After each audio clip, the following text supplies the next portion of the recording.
Hello aspirants, this is Sarita and welcome to my YouTube channel. आज मैं ये video कुछ टिप्स एंड ट्रिक्स बताने के लिए की हूँ कि हम केमिस्ट्री कैसे पढ़ सकते हैं हमारे नीट एग्ज़ाम के लिए। अगर हम नीट एग्ज़ाम में देखें तो 25% केमिस्ट्री का ही आता है और लगभग बच्चों को केमिस्ट्री फिज़िक्स से ज़्यादा ईजी लगती है। तो आज मैं आपको अपने स्टडी मेथड्स बताऊँगी कि मैं कैसे पढ़ा करती थी केमिस्ट्री को। So let's begin. केमिस्ट्री में भी 3 पोर्शन आते हैं, ऑर्गेनिक, इनऑर्गेनिक एंड फिजिकल। तो सबसे पहले मैं ऑर्गेनिक केमिस्ट्री के बारे में आपको बताऊंगी।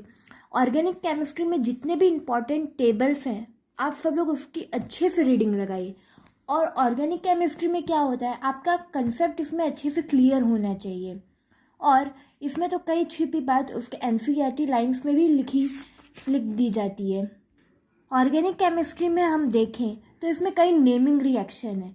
अगर किसी को ऑर्गेनिक केमिस्ट्री का रिएक्शन याद रखना है तो मैं उसका एक ही तरीका बस जानती हूँ कि जितनी बार हम लिखकर प्रैक्टिस करें उतने अच्छे से हमें वो रिएक्शन याद हो जाएंगे। या तो दूसरा तरीका ये भी है कि हम ऑर्गेनिक रिएक्शन को इंटरलिंक करके पढ़ें। जैसे कि अल्कोहल से हम कार्बोक्सिलिक एसिड बनाए, फिर कार्बोक्सिलिक एसिड से हम लोग ने एल्डिहाइड बनाया, फिर वापस एल्डिहाइड से अल्कोहल बनाए। तो ऐसे इंटरलिंक करके हम अगर रिएक्शंस लिखेंगे तो हमें अच्छे से आ जाएगा लिखने और याद भी हो जाएगा। जब कभी हमें कोई कंसेप्ट इसमें समझ में नहीं आता तो हमें काम कर लेना चाहिए कि उसके साइड में हमें हिंदी में लिख लेना चाहिए। मैं भी ऐसा ही करती थी, हिंदी में लिख के उस पोर्शन को अच्छे से समझ लेती थी। और अगर ऑर्गेनिक केमिस्ट्री के मैं बारे में बात करूं तो हमें जितना हो सके उतना एग्जाम्पल्स, इंटेक्स्ट के क्वेश्चन और जो हमारे एक्सरसाइज के क्वेश्चंस है वो हमें अच्छे से सॉल्व करना चाहिए, क्योंकि कई बार क्वेश्चन उसमें से ही डायरेक्टली आ जाता है। ऑर्गेनिक केमिस्ट्री में भी क्या होता है कि कभी कभी ना रटने वाले पोर्शंस आ जाते हैं। तो क्या करना चाहिए हमें कि उसको अच्छे से रीडिंग कर लेनी चाहिए और उसमें से इम्पॉर्टेंट पॉइंट्स हाईलाइट कर लेने चाहिए, क्योंकि इसमें से भी कभी क्वेश्चन आ ही जाता है। इस साल इसमें से ही एक क्वेश्चन भी आ चुका है। तो ये तो था हमारा ऑर्गेनिक केमिस्ट्री के लिए। अब मैं नेक्स्ट आपको फिजिकल केमिस्ट्री के लिए बताऊंगी। बात करें अगर हम फिजिकल केमिस्ट्री की, तो पहले तो आपको ये पता होना चाहिए कि जो भी हम फॉर्मूला इसमें लेते हैं वो हम कैसे डिराइव करते हैं, ये हमें अच्छे से मालूम होना चाहिए। फिर फिजिकल केमिस्ट्री में भी कुछ ऐसे टेबल्स दिए गए होते हैं, एग्जाम्पल्स दिए गए थे, ये भी बहुत इम्पॉर्टेंट है। और फिजिकल केमिस्ट्री में भी कभी कभी क्या है, कुछ टेक्स्ट बुक की लाइन से ही पूछ लिया जाता है। जैसे ये वाला line, ethylene glycol and antifreeze is used in cars for cooling the engine, ये कभी कभी ऐसे ही पूछ लिया जाता है। तो आप जैसे जैसे एमसीक्यू सॉल्व करेंगे तो आपको पता चल जाएगा। और मैंने क्या फिजिकल केमिस्ट्री के लिए अप्लाई किया था कि मैंने कुछ इम्पॉर्टेंट क्वेश्चंस की बुक बनाई थी। तो मैंने उसको ऐसे पूरा नोट कर लिया था, जो क्वेश्चंस मेरे को इम्पॉर्टेंट लगते मैं ऐसे ही लिख लेती। और अगर फिजिकल केमिस्ट्री की बात करूँ तो हमें इंटेक्स्ट के क्वेश्चंस, एग्जाम्पल और जो एक्सरसाइज के क्वेश्चन है वो तो कंपलसरी सॉल्व करने के ही, क्योंकि उसमें से हमें अच्छी से प्रैक्टिस मिल जाती है कि एग्ज़ाम में कैसे क्वेश्चंस आ सकते हैं। तो इतना तो था बस फिजिकल केमिस्ट्री के लिए। अब मैं आगे बढ़ती हूँ इनऑर्गेनिक केमिस्ट्री के लिए।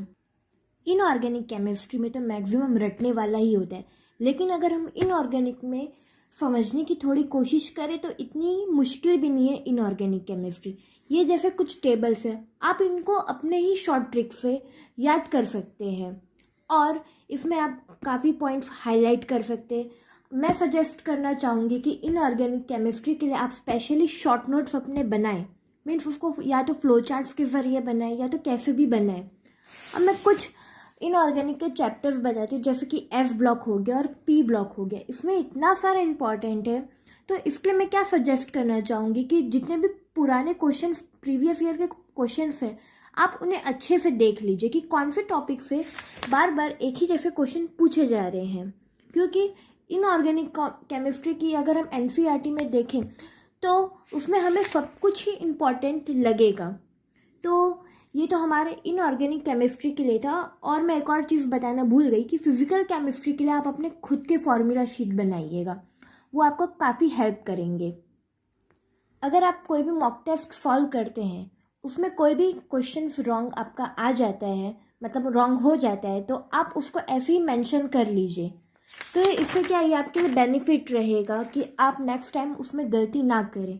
और जैसा कि मैंने कल बताया था कि मैंने एक अपनी शॉर्ट ऐसी छोटी बुक बनाई थी जिसमें मैं फिज़िक्स, केमिस्ट्री, बायो तीनों के बारे में लिखती थी और इसको साथ में लेके चलती। तो आप भी ऐसा मीन्स बना सकते हैं।